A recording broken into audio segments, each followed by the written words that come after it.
My name is Michael Nyongesa. I am the president of Kenya Progressive Nurses Association.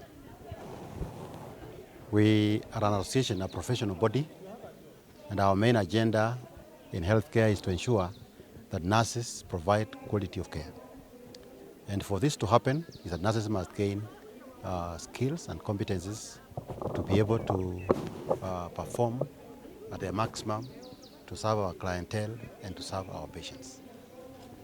And so we achieve professionalism through different ways. One of the ways is having annual scientific conferences where we meet to share our best experiences, our good practices, our research papers, for us to be able to really know and what is happening in different parts of this country and world over.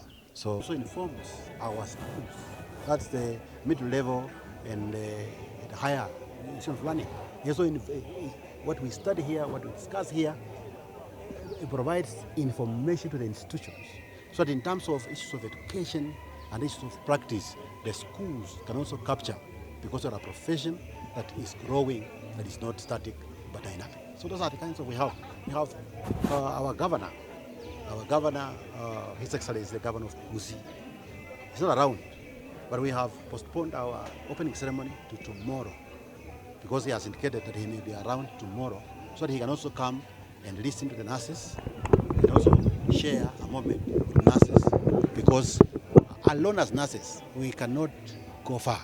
But with collaboration with our employers, with our governments, it becomes easier for us to have a discussion and a conversation on how we can be able to move healthcare to a higher notch. So that is basically a professional body does not at any time handle union issues. We are handling professional issues. The union is handling welfare issues. There's nowhere we cross the line. There's nowhere we can be the same. There's nowhere we can do the work of the union, and there's nowhere the union can do the work of the professional body. So some of these things do not miss. Some of these hearsay do not miss.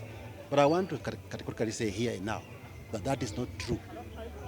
The union officials in Kisii are members of Kenya Progressive Nurses